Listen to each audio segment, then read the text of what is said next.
cuando decides lanzarte a emprender, hay una incertidumbre y hay un riesgo, ¿no?, asociado a esto. Personalmente estoy muy orgulloso de haber buscado oportunidades sin parar, de haber tenido constantemente las ganas de crecer y de desarrollarme. Me siento muy orgulloso de que he ido tomando siempre las decisiones que normalmente no han sido nunca las más cómodas. En el ámbito profesional, el valor claro es que seas una persona honorable, eso es fundamental. Y luego la gran recomendación, que fue mi gran buena decisión, fue: el mundo del capital privado representa más del 95% de las compañías a nivel global y el minorista hasta ahora solo ha podido acceder a menos de ese 5% que son el mundo de los cotizados. Lo que queremos es democratizar y digitalizar la inversión en capital privado. ¿Cuál ha sido una de las mejores inversiones que hayas hecho en tu vida?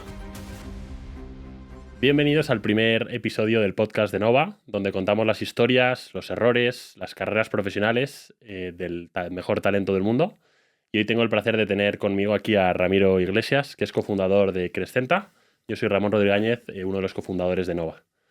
Pues Ramiro, bienvenido. Muchas gracias por estar aquí. Muchísimas gracias a ti por invitarme. Oye, pues tenemos el lujazo, ¿no?, de tenerte hoy con nosotros, que tu compañía está volviendo muy hot en este momento, ¿no? Se habla mucho de Crescenta.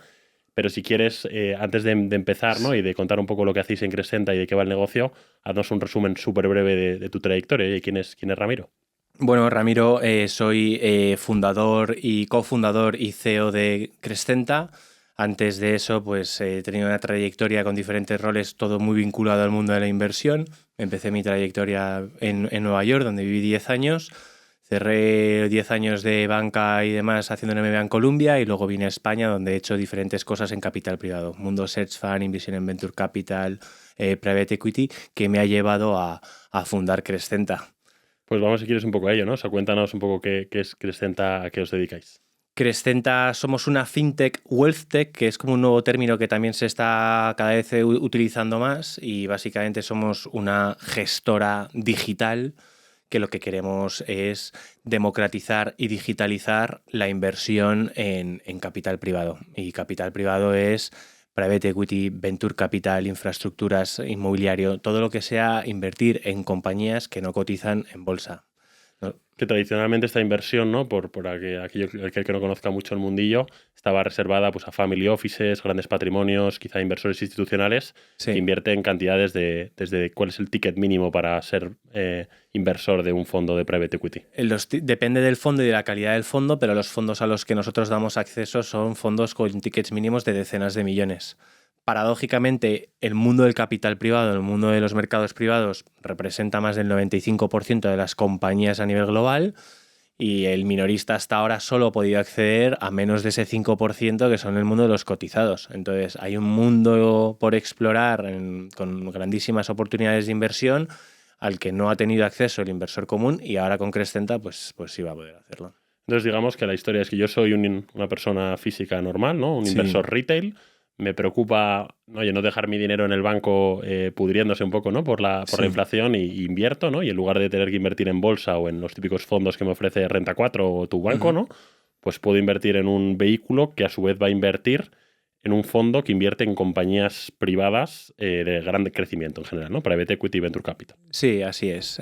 Tú a través de Crescenta puedes invertir en un gran fondo de Private Equity, los mejores del mundo, y estos fondos de Private Equity, en función de la estrategia, hay Private Equity Buyouts, Growth, luego si quieres comentamos un poco, pero básicamente lo que hacen es toman posiciones en compañías privadas, compran unas participaciones y se involucran en la gestión de ese negocio, lo mejoran, lo desarrollan y luego venden y dan una plusvalía a sus inversores. Tradicionalmente estos fondos ya tienen décadas de años de historia y hasta ahora solamente han podido acceder los inversores más sofisticados, los inversores institucionales, que sería desde fondos soberanos, planes de pensiones, etcétera, tal, a los high net worth o los family offices de ultra ricos. Y bueno, pues Crescenta, lo que Eduardo y yo identificamos en nuestra vocación era: queremos que el inversor de a pie o el de más a pie pueda replicar la estrategia de inversión con una cartera, aunque sea mucho más pequeña en términos de patrimonio financiero, pero que pueda replicar la misma diversificación en estrategia de inversión que un inversor sofisticado, que al final es el que más conocimiento tiene y demás. Y bueno, para nosotros nuestra vocación era esta, ¿no? Entonces ¿cuál es el ticket mínimo para mí como inversor El, particular? el ticket mínimo de Crescenta es el que está establecido por ley y son 10.000 euros de compromiso. Entonces, si tú inviertes en las dinámicas de inversión en un fondo de private equity es diferente a un fondo convencional. Tú comprometes una cantidad que vas a invertir y a lo largo de un periodo de 4 o 5 años se te van haciendo unas llamadas de capital. Los capital calls, Los ¿no? capital O sea, calls yo mi dinero lo famosos. tengo en el banco o lo tienes tú guardado por mí, Claro. y no se utiliza hasta el momento en el que se compra la Se te compañía. pide cuando se va a comprar una compañía o se ha identificado una oportunidad de inversión. Entonces el fondo lo pide, nosotros lo pedimos al minorista o al inversor que tenemos, se hace esa transferencia y se hace esa compra de esa compañía o se toma esa posición, ¿no? Y llegado un momento, esa posición cuando se vende ya se hace una distribución. Entonces, normalmente estos fondos durante 5 años van pidiendo ese capital hasta llegar al 100% del comprometido y van invirtiendo en compañías. Y a partir del año 4 y pico, 5, es cuando empiezan a vender las primeras compañías que compraron y te van dando una distribución, que es la cantidad que tú aportaste más la plusvalía que han obtenido por la compraventa de esa posición. Y vosotros, digamos, donde hacéis el dinero es que cuando hay esa plusvalía, ¿no? En función del valor de esa plusvalía, vosotros os lleváis una comisión. Sí. De Sí, el grosso de nuestro modelo de negocio, para que hubiera una alineación total de intereses, reside en una comisión de éxito, que llamamos, y es si tú ganas dinero, yo gano dinero. Y además no solo si tú ganas dinero, sino si tú ganas más de un 8% de rentabilidad neta anual, yo entonces cobro esa comisión. O sea, que esa comisión, que es justo el punto donde normalmente el propio fondo, ¿no? Tiene el carry, ¿no? Los carries son a Justo, partir de es esa, eso, pero de esa depende, porque 8% es muy competitivo. O sea, hay mucha gente que lo pone en 5 o en 6. Nosotros creemos tanto en los beneficios, en la rentabilidad esperada que vamos a dar con nuestros fondos, que hemos establecido en el baremo alto para que el inversor perciba, oye, estos tíos son gente seria y van conmigo a largo plazo a generar esa rentabilidad y si yo gano, ellos ganan, ¿no? Y yo cuando invierto mis 10.000 euros o los comprometo a el fondo 2 de EQT, Portobello, Sí. Miura, etcétera, o lo comprometo a un grupo de fondos de private equity Sí. que vosotros habéis identificado. Originalmente habíamos pensado, Eduardo y yo, en dar acceso a fondos directamente. Y miramos el mercado español, has mencionado Miura o Portobello, tal, pero también miramos más el mercado internacional, ¿no? Los grandes CVC, nombres, Blackstone. CVC, EQT, Hellman & Friedman, Advent, los grandes, ¿no? Y estos grandes, lo que identificamos es nosotros los conocemos, pero la realidad es que el inversor español, si tú le das acceso a diferentes, no van a tener sensibilidad como para poder decidir dónde invertir. Entonces sí que encontramos una fórmula muy buena que ha generado mucho ruido y que ha funcionado muy bien, que es montemos fondos de fondos muy concentrados, o sea, optimicemos la diversificación. Entonces, por ejemplo, decidimos hacer un fondo de private equity buyouts, ¿vale? Large caps, que large caps son compañías con valoraciones superiores a 500 millones de euros, ¿vale? Entonces ahí, bueno, pues los mejores fondos del mundo son EQT, CVC, Advent, tal. Decidimos invertir en EQT y además conseguimos acceder a EQT, que es prácticamente imposible. O sea, EQT para que... EQT es el dueño de Parques Reunidos, por ejemplo. Por Parques ejemplo, Reunidos entraría en Parques el Reunidos, bueno, en fondo este caso lo tienen en otro. Lo tienen el de infra, ¿no? Lo tienen en un fondo de infra. O sea, en España, por ejemplo, han hecho Idealista, ahora acaban de hacer Universidad Europea. Tú entras a un fondo que hace nuevas inversiones, pero sí conoces inversiones de éxito, bueno, operaciones que han hecho en el pasado para que conozcas un poco el fondo que es, ¿no? Pero EQT es el que nosotros hemos dado acceso, que es el EQT 10, es un fondo de 20.000 millones de euros que ha tenido, y EQT consistentemente durante 30 años de historia han dado retornos netos de en torno a 20%. Entonces, ¿qué pasa? Que hasta ahora solo han podido acceder los grandes institucionales, pero dicen, es que yo esto me lo quiero quedar para mí. ¿Cuánto me das que me lo quedo? Porque 20% de rentabilidad neta anual, gente seria, gente que además entiendo dónde compran y dónde operan, lo quiero para mí. Entonces, para nosotros era muy difícil conseguir que el minorista pudiera acceder y que nos dejaran espacio los grandes inversores institucionales. Y entonces, existe, yo como inversor privado, ¿no? ¿Cuál es la data, ¿no? O cuál es el histórico que ha habido hasta ahora o cómo compara el haber invertido esos 10.000 euros, ¿no? En capital privado, fondos como EQT, sí, versus haber invertido, por ejemplo, indexado al Standard & Poor's, al IBEX o a cualquier mercado, ¿no? ¿Cómo compara eso y cómo de mejor o peor es para mí como inversor privado invertir en el uno o en el otro? Sí, hay diferentes formas de verlo. O sea, te voy a decir la comparativa, pero luego sobre todo quiero hacer mucho énfasis en que no son inversiones sustitutivas, son inversiones totalmente complementarias. O sea, la gente más sofisticada en este mundo, que es los family offices súper grandes o los inversores institucionales, lo que hacen es del patrimonio financiero que tienen, reservan un porcentaje para invertir en mercado público, ya puede ser indexado no sé qué, o invertir en capital privado, invertir en inmobiliario y demás, ¿no? Entonces, en términos, si tú comparas uno con el otro, pues es verdad que el private equity o por regla general siempre batido, lo mires por donde lo mires, en torno a un 5% de alfa anual a cualquier otro índice cotizado. El S&P, el Nasdaq o el que sea. Y además hay varios estudios que demuestran que incorporando eso no solamente aumentas la rentabilidad de tu cartera, sino también reduces drásticamente en varios puntos la volatilidad, que es un tema tremendamente importante, ¿no? Porque cuando tú inviertes, pues una de las cosas que al minorista sobre todo preocupa es ver esa fluctuación de tu cartera constante, ¿no? Incorporando capital privado se reduce drásticamente la volatilidad de tu cartera. Entonces, Porque ese valor es fijo hasta el éxito. O sea, no, o sea, sí, trimestralmente vas viendo cómo se mueve, pero como no participan agentes externos en la valoración de tu compañía, sino que es más un tema interno de cómo la compañía en la que ha invertido el fondo va creciendo y desarrollando y haciendo nuevas adquisiciones. Es una estimación trimestral de cuánto vale. Sí, tú estableces un ratio de valoración y imagínate, pues un múltiplo de X sobre margen no sé qué. Pues dices, oye, pues si el margen no sé qué aumenta en esto, pues yo estoy generando este tipo de valor, ¿no? Qué bueno.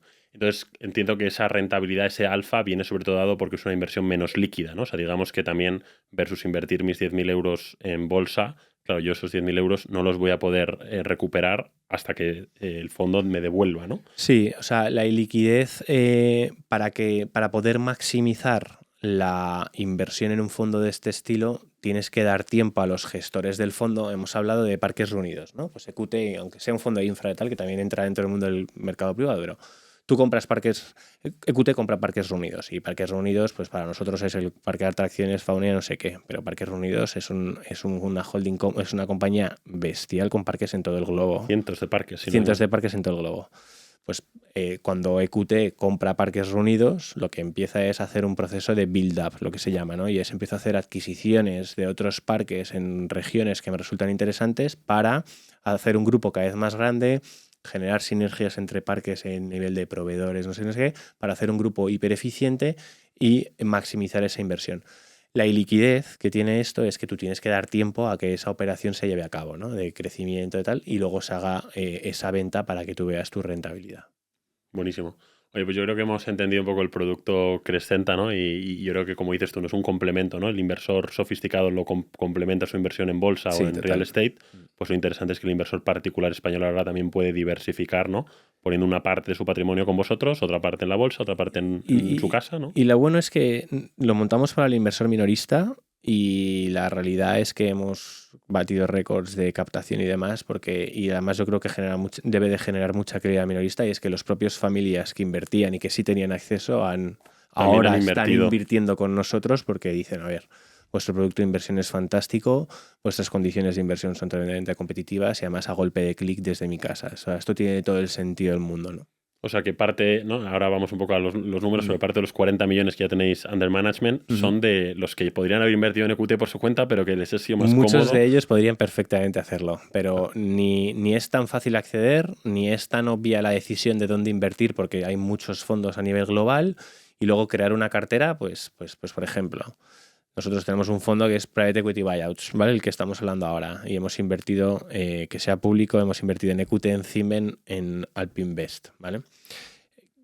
Cada uno de esos inversiones, el ticket mínimo, pues son decenas de millones. Si tú quieres replicar esa cartera, es que tienes que comprometer pues, 10 kilos en cada uno o 15 kilos en cada uno. Ya tienes que meter 40 y pico millones. ¿Quién lo tiene? Que ya hay menos familias. Que hay quien lo tiene, pero hay menos family offices que tengan esa capacidad. Y los que lo tienen prefieren meter, en vez de 45, a lo mejor 5, y tener esa exposición y poder hacer otras cosas, o a lo mejor invertir un poco más en uno específicamente, pero... Tiene mucho sentido. Vamos, si quieres, un poco más a tu historia como emprendedor, ¿no? ¿Cómo surge la compañía? Sois dos cofundadores, Eduardo Navarro y tú, ¿verdad? Cuéntanos un poco, porque esta compañía tiene muy pocos meses de vida, ¿no? Sí. ¿Qué año, cuándo la constituís? ¿Es una SL española? ¿Dónde está? Cuéntanos un poco el proceso. Es una SL, o sea, bueno, técnicamente Crescenta, lo que se conoce como Crescenta, es una sociedad gestora de instituciones de inversión colectiva. que eso es una entidad regulada, inscrita en el Banco de España y demás. Originalmente lo que montamos es una SL que tenía que evolucionar a convertirse en gestora. La idea nace en 2021. No, 2021 no, perdón. Sí, 2021. Es que ya estamos en 2024. 2021-2022, Eduardo y yo empezamos a hablar mucho de esto. ¿De qué os conocéis? Eduardo y yo nos conocimos en un evento de Venture Capital, de estos, organizado en Antai en aquel momento, Mundo ¿no? South Luego iremos a tu Summit. historia. Sí, ahora cuando hablemos de mi historia, yo he tenido... tuve la suerte de, a través de Antai y también a través de... He sido muy activo, muy inquieto, no sé. Y en un evento de estos de South Summit conocí a Eduardo. Y yo a Eduardo sabía la trayectoria que había tenido, porque Eduardo es socio fundador de Urbanitae, socio fundador de Serpa Capital, entonces tenía una trayectoria que me parecía interesante y empezamos a entablar conversación hablando de cómo paradójicamente el inversor minorista podía invertir en startups a través de crowdfunding, una startup, y no puede invertir en un fondo de Venture Capital. No tiene ningún sentido. En términos de riesgo, es mucho mejor diversificar invirtiendo en un fondo y delegando en buenos profesionales que en una única startup, ¿no? Empezamos a hablar de esa idea, empezamos a hablar del mundo del private equity, que qué pena que los inversores ahorradores no tuvieran acceso a esto, no sé qué, no sé cuántos.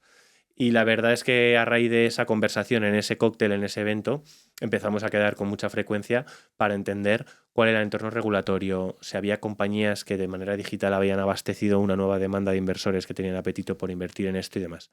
Identificamos como una mega tendencia internacional, y era que había un player en Estados Unidos valorado en decenas de billions que se había dedicado a hacer esto, un player alemán. Exactamente, inversión en fondos. Exactamente, digitalizar la inversión en fondos de private equity. Es una compañía... Y también democratizarla al usuario, sí, como vosotros. Ellos más centrado como high net worth, más que minorista, y luego sí vimos varios que estaban naciendo o que habían nacido en Europa, algo de un par de años antes, que habían tenido mucho éxito democratizando el acceso. Y vimos que en España, y concretamente en sur de Europa, no había nadie. Quisimos entender por qué, y era que había una barrera de entrada importante y es montar esto es difícil, porque necesitas una licencia y una serie de cosas que no puede tener cualquiera. Y luego un entorno regulatorio favorable. Y identificamos que había unos cambios de ley propuesto que iba a ser inminente el que entraran en vigor, y ahí fue cuando nos lanzamos a montar el proyecto. ¿Y cuándo se constituye la compañía? La compañía la constituimos, lo que es Crescenta, se constituyó en verano de 2023, la sociedad gestora. En septiembre de 2023, o sea, hace meses. Hace unos pocos meses. Sí. Y digamos que en ese tiempo, ¿no? Habéis pasado de tener cero... hemos pasado de no ser nada a 40 millones. A ser un player que, pues hemos hecho ruido y estamos haciéndolo bien. Tenemos 40 millones de activo bajo gestión, 30 y pico largos. 30 y pico largos y tienes 20 personas en el equipo, ¿no? Entonces, 20 personas en el equipo. Como esos 6 meses. Ya, no, se ha cumplido mucho los 6 frenéticos. Han sido 6 meses frenéticos y la verdad es que totalmente súper agradecido de que eso sea así, vamos. Es verdad que antes de registrar las gestoras, todo esto está muy planificado. Eduardo siempre dice que hemos emprendido en algo que conocemos muy bien. Y hay una gran diferencia entre un emprendedor que emprende en una cosa, en un entorno, en un sector que no conoce, porque se le ocurre una buena idea, que alguien que emprende en algo que domina o que tiene mucha trayectoria o bagaje profesional, ¿no? Entonces, en este caso, podíamos anticipar bastante qué es lo que queríamos montar y cómo lo queríamos montar. Entonces, con la cortina echada en la oficina, hemos estado muchos meses antes de inscribir la gestora definiendo y planificando lo que ahora es una realidad, ¿no?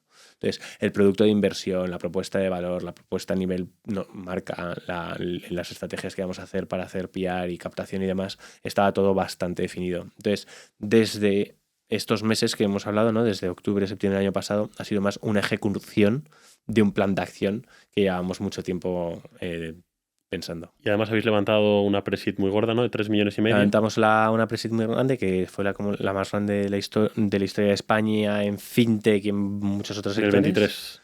La levantamos en 23. Y han entrado ahí fondos de Venture Capital que en algún momento serán tus productos, ¿no? Sí, bueno, ahí hay los fondos de Venture Capital, como la base de Crescenta es una base tecnológica. O sea, para tú poder digitalizar, para tú poder llegar a una base inversora de minoristas hiperamplia, tienes que haber invertido en una herramienta tecnológica que sea end-to-end, que te permita ser hiperescalable, con total control de procesos, seguridad, y para poder dar información y demás, ¿no? Entonces es una solución end-to-end. Hay temas de blanqueo de capitales, imagino. Mil cosas, porque tú tienes regulado KYC, blanqueo de capitales, un test, no sé qué, no sé qué. Un banco, para dar de alta a un cliente para que invierta en un fondo de private equity, tarda de media 3 semanas. Crescenta tarda 10 minutos. Entonces, nosotros teníamos que hacer un desarrollo tecnológico bastante grande y ahí fichamos para supervisar el desarrollo a Salvador Mas, que era el CTO de Allfunds. Porque Eduardo y yo somos muy financieros. Conocíamos lo que queríamos montar, y le fichamos, ¿no? Y con un poco esta historia, quiénes éramos y la oportunidad que veíamos, abrimos una ronda pre-seed que cerramos con mucho éxito y decidimos con quién queríamos tener este viaje, ¿no? Qué bueno. Pues oye, habéis hecho 40 millones en el ¿no? Háblanos un poco oye, lleváis 40 millones ya under management. Sí. Háblanos muy rápido y ya vamos un poco más a tu historia, ¿no? Y sí. aprendizajes. Me gustaría entender un poquito más el modelo de negocio, ¿no? Cómo es el unit economics. O sea, tú a partir de que el tío gana un 8%, ¿tú cuánto te llevas? Y por tanto, estos 40 millones, ¿a ti qué te deberían de traer, ¿no? Como comisiones netas, ¿no? Para Crescenta. Y también háblanos de futuro, ¿no? ¿Cuál es la visión a largo plazo donde os veis? ¿Hay expansión internacional o no? Porque hay otros players. Danos un poco un overview de estas dos cosas. Vale, en términos de unit economics, nosotros montamos estos fondos de fondos, puedes invertir desde 10.000 hasta decenas de millones y en función del ticket que metas tienes unas comisiones. No es el mismo el de ticket de 2 millones que el de 20.000 euros, ¿no? Pero todas son hipercompetitivas, o sea, todas nuestros fees decimos que la mitad de cualquier otra alternativa que hay en el mercado, y es verdad. La buena noticia es que eso me genera aún así mucha rentabilidad porque somos muy eficientes en costes. O sea, cualquier gestora de este estilo para poder llegar a 200 tíos necesita 200 personas sentadas. Nosotros tenemos a 20. Entonces eso es fantástico. En términos de unit economics o de revenues, pues como te he dicho, el grosso va a ir más vinculado a la comisión de éxito que obtengamos por la inversión.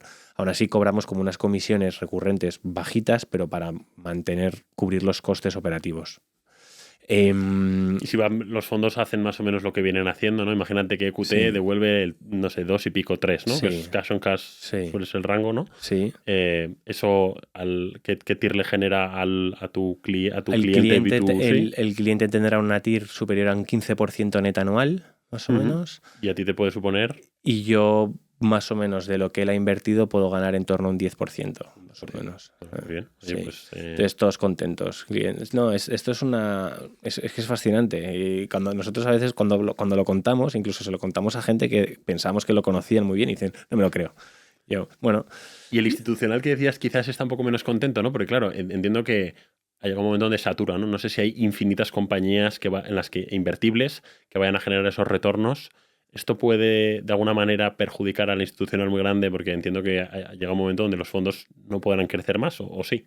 O quizá no hemos llegado a ese punto de saturación. Es al revés. El mercado público cada vez es más pequeño. Cada vez son menos las compañías que salen a bolsa, cada vez porque al final se ha convertido en algo tremendamente ineficiente. Entonces, esa búsqueda de liquidez para tener una salida, no sé qué, al final genera una fluctuación brutal, muchísima dependencia de inversores, poca seriedad en general. Entonces, creemos que es lo contrario. O sea, el mundo del capital privado va a acabar teniendo una posición, ahora que el minorista puede acceder, predominante en la cartera de la mayoría de los inversores. Y dentro del ámbito del deal flow, las compañías que puedas comprar, cada vez va a haber incluso más oportunidades, porque las compañías están esperando para salir a bolsa o no quieren hacerlo directamente. Porque pueden trabajar a más largo plazo. Prefieren trabajar con un private equity, claro.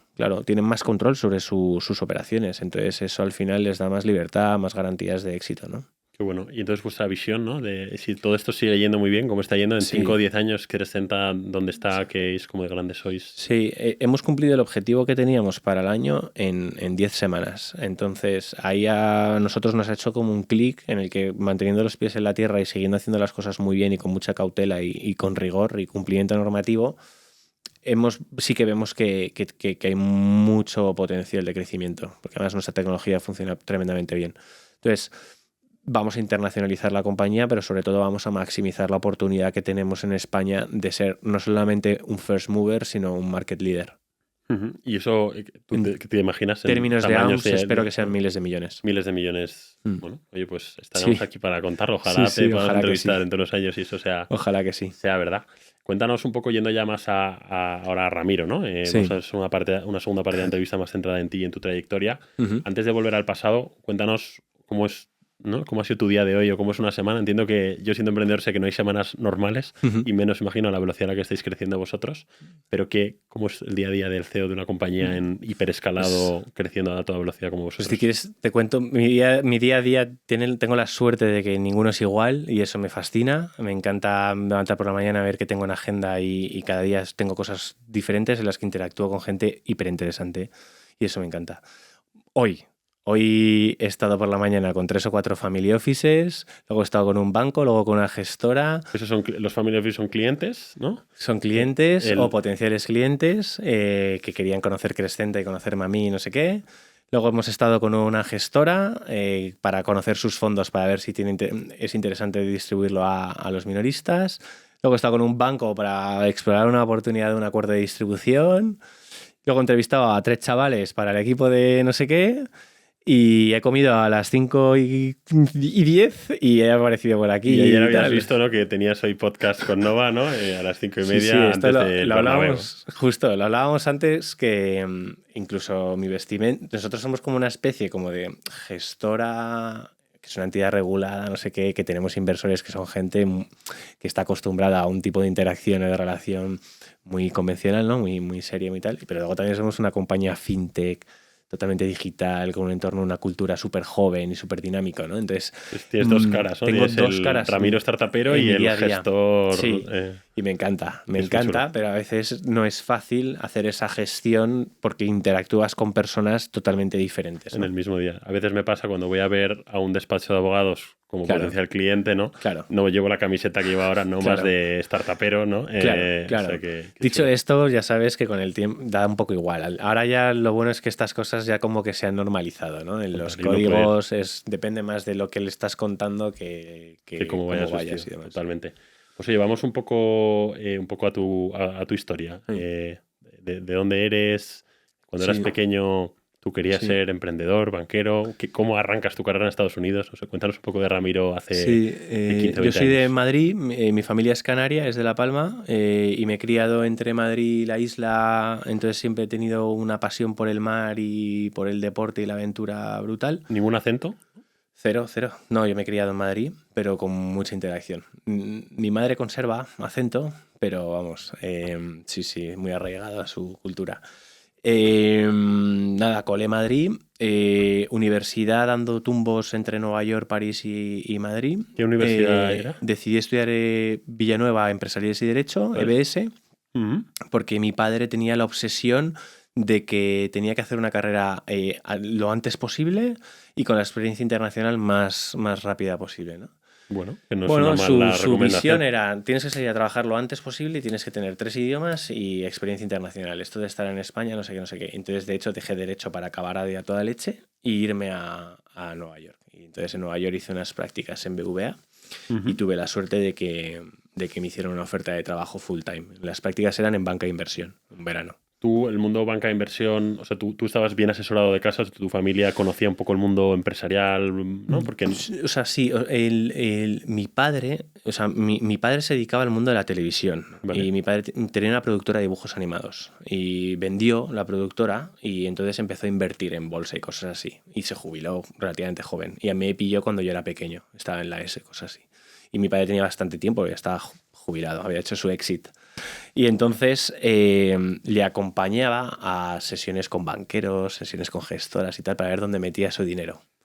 Y ahora, con el tiempo, me he dado cuenta de todo lo que aprendí y lo que ahí descubrí mi vocación. Pero la realidad es que yo iba para luego irme a tomar unas tortitas al Vips con él.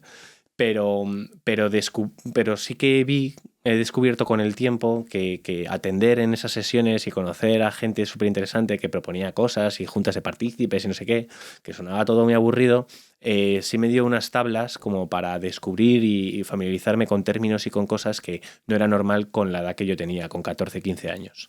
Totalmente, y te dio acceso quizá a unas carreras, ¿no?, que mucha gente vemos, ¿no? Bueno, que hay gente brillante que a veces desconoce, ¿no? Esas carreras Sí, profesionales. eso es un tema que a mí siempre lo he pensado, ¿no? Muchas veces no sabes lo que hay, entonces es muy difícil decidir. Entonces yo siempre he ido como intentado como optimizar mi tiempo para conseguir el objetivo que era llegar al mundo de las finanzas, al mundo de la banca y demás. Entonces la vía rápida era, siempre he sido un buen estudiante, pero nunca me he complicado la vida. Era cole súper bien fuera tal, unir rápido fuera tal y me voy a Estados Unidos porque mi sueño era irme a Wall Street.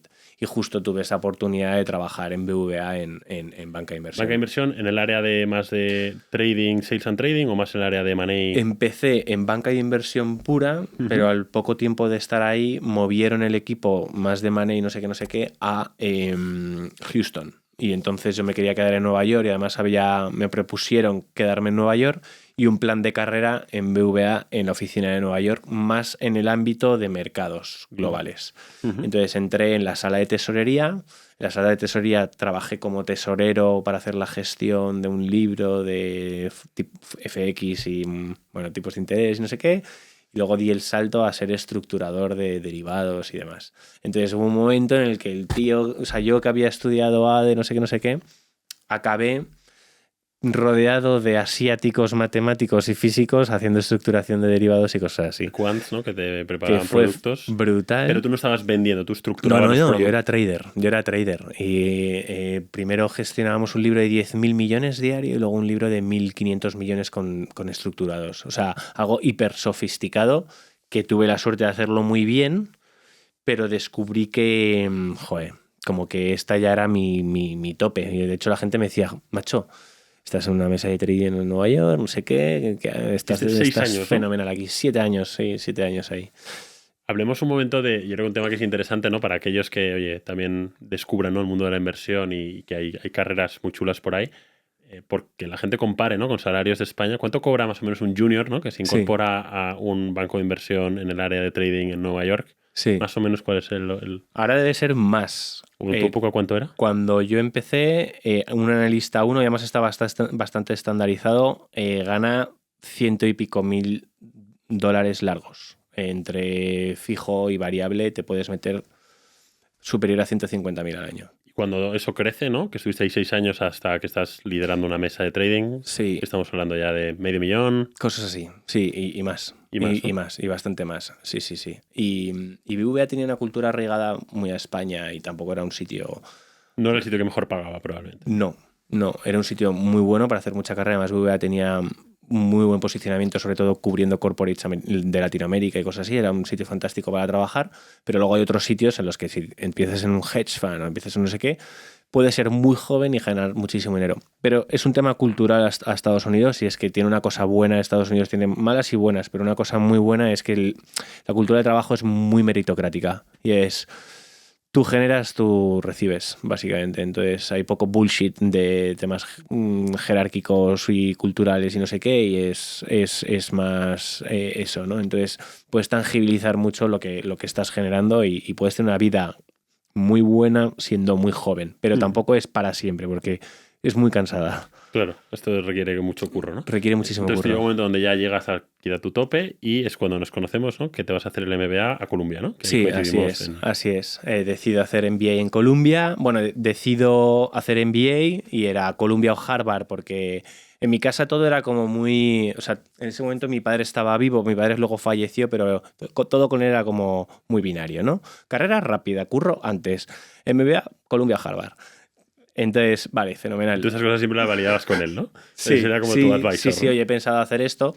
Mucha gente decía, no dejes lo que tienes en BVA porque tienes un buen trabajo y una buena trayectoria. Y decidí estudiar, aplicar no sé qué, y tuve la suerte que me cogieron las dos. Entré en Columbia porque súper sitio para estudiar y además me quedaba en Nueva York, que además justo me casaba y mi mujer me decía, oye, justo ahora que nos casamos no nos vamos a ir de aquí, ¿no? Nos vamos a ir a Boston ahora que por fin vas a descansar un poco, ¿no? Y una súper experiencia. Bueno, ¿qué te voy a decir? Y ahí un poco es cuando decidís volver a España, ¿no? Decido volver a España. Y montas una boutique Search Fund. Vengo a España con una consultora de esta súper top.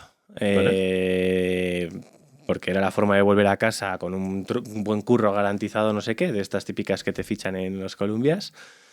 Y en el verano ese de graduación se me va la cabeza y digo, yo es que como volver a un entorno machaca corporate, no he hecho el MBA para esto. Pero, y que me van a pagar encima la quinta parte hoy, ¿no? Sí, pero sigue siendo muy competitivo para España. Para mí la pasta nunca ha sido un gran driver.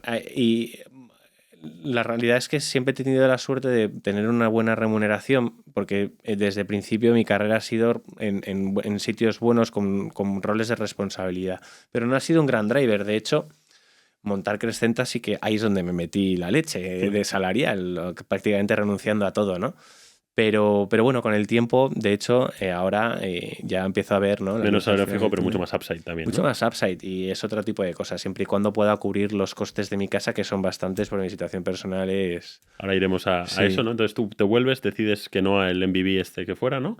Te montas un search fund. Y monto una pseudo boutique de inversión en el que compramos una compañía de industrial del mundo de automoción.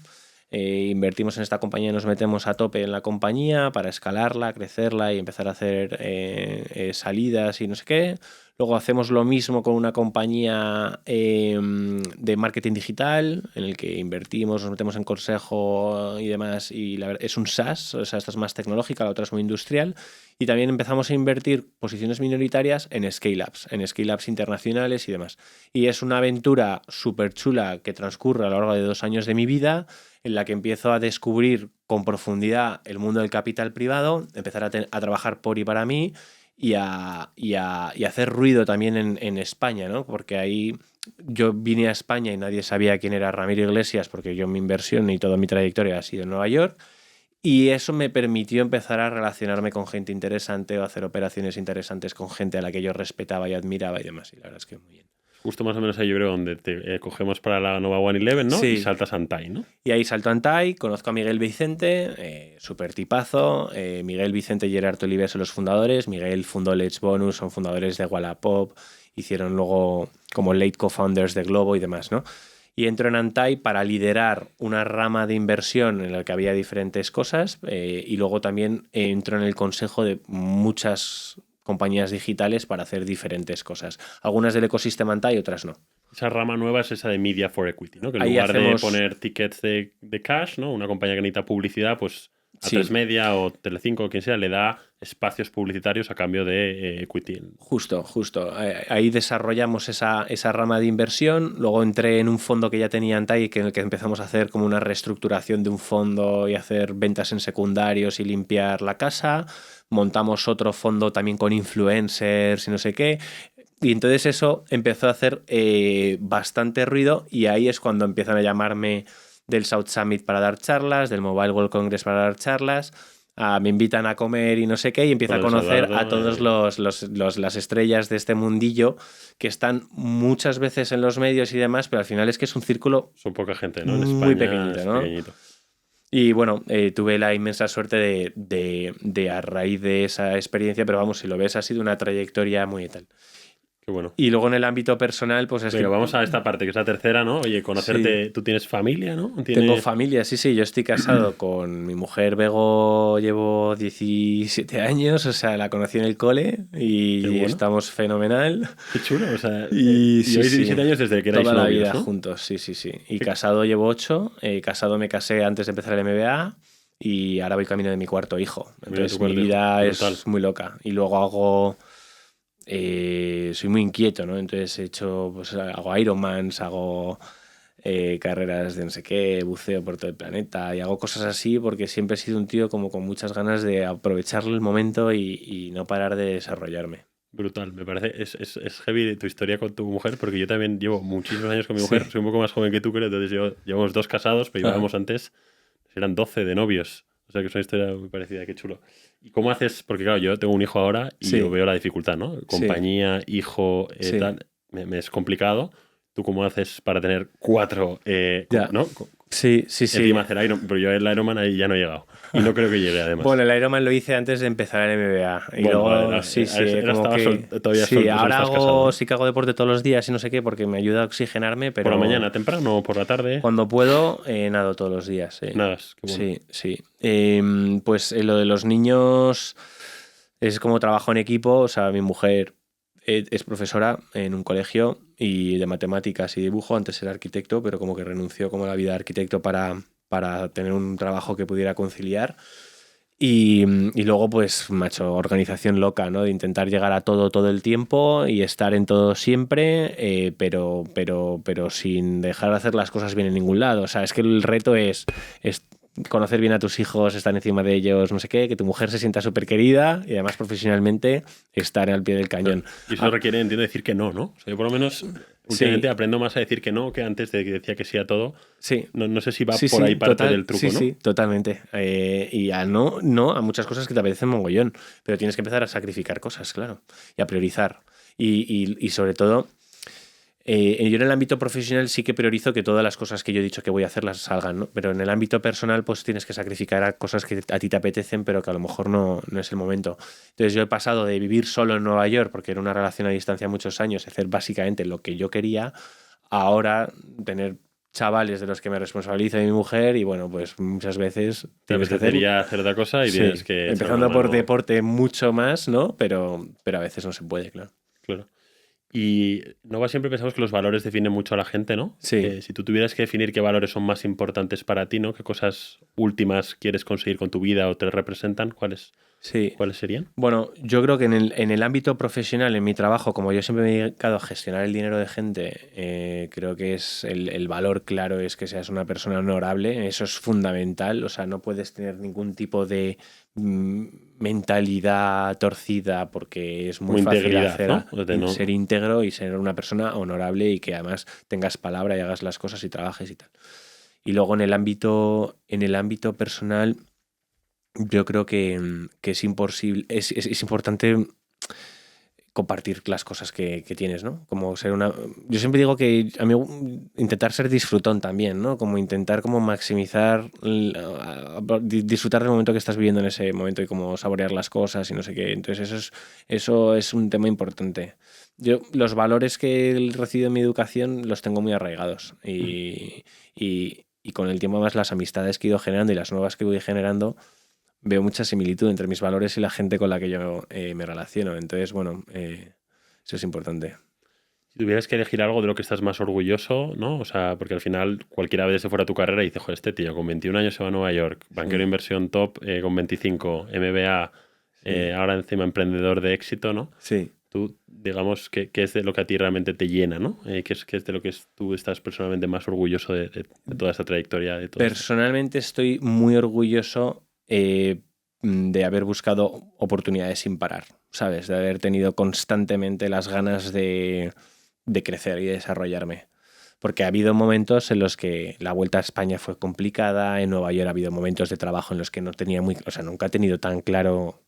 Ha habido, pues como cualquier persona, ¿no? Hoy estás en un trabajo, no sé qué, y un día de repente te das cuenta de que no estás tan contento que necesitas hacer un cambio. O cuando decides hacer MBA. Entonces, todas estas decisiones, o cuando decides lanzarte a emprender, hay una incertidumbre y hay un riesgo, ¿no?, asociado a esto. Entonces, me siento muy orgulloso de que he ido tomando siempre las decisiones que parece que han sido las adecuadas, que normalmente no han sido nunca las más cómodas. Nunca me ha acomodado y eso me ha permitido tener experiencias y vivencias que ahora las veo de manera retroactiva y digo, joder, es la leche. Y me gustaría mantener eso. Me gustaría mantener esa actitud ante la vida, la verdad. De estar siempre ¿no? Al tope de retándote a ti mismo, de reto, como en acomodarte, pero tampoco pasarte el juego, porque si no te puedes volver un tío demasiado intenso. Total. Buenísimo. Oye, y ya para cerrar, ¿alguna recomendación de carrera, no? Oye, una persona que como tú has tomado buenos pasos, buenas decisiones, si tienes que decirle, oye, en un minuto a chavales más jóvenes, ¿no?, de los que tenemos en Nova, 2-3 tips que para ti sean útiles y cosas que te habría gustado a ti escuchar, ¿no? Con 20 y pocos, 30 años, ¿qué les dirías? O sea, en mi mundo creo que es fundamental pasar por un sitio tipo consultoría estratégica o banca o no sé qué, porque no va a ser el trabajo de tu vida, pero sí que va a darte unas tablas que el resto de tu vida vas a agradecer. Es súper importante aprender las dinámicas de trabajo, no sé, a utilizar diferentes cosas, a interactuar con compañeros y demás. Y luego la gran recomendación, y que fue mi gran buena decisión, fue irme al extranjero, tanto a estudiar como a empezar mi carrera profesional.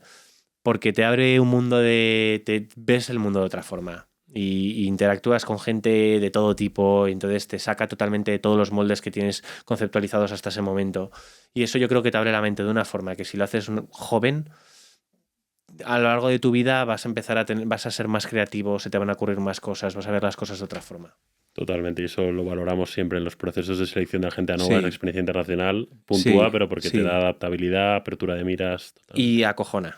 O sea, es que acojona. Coger con 21 años e irte a Nueva York y no sé qué, o irte a donde sea que tengas la oportunidad que tengas, acojona. Pero rápidamente te haces al sitio y luego Y acabas creces. siendo una experiencia vital que no tiene nadie. Entonces, Total. y no te llegas, la buscas, esa oportunidad la buscas. Y es, esto, acabo de escuchar a Ramiro decir esto, ok, voy a buscar trabajos en estos Sí, sitios. sí, no llega ni Nadie te va a llamar. nadie te va a Hola, llamar. te llamo de no sé qué. También si aplicas en LinkedIn no te van a llamar tampoco. No. Genial, oye, pues ya para cerrar, Ramiro, que yo creo que ha sido brutal la entrevista, pero nos gusta mantenerlas relativamente breves, ¿no? Para que la gente las pueda escuchar tampoco en mucho más de 3/4 de hora.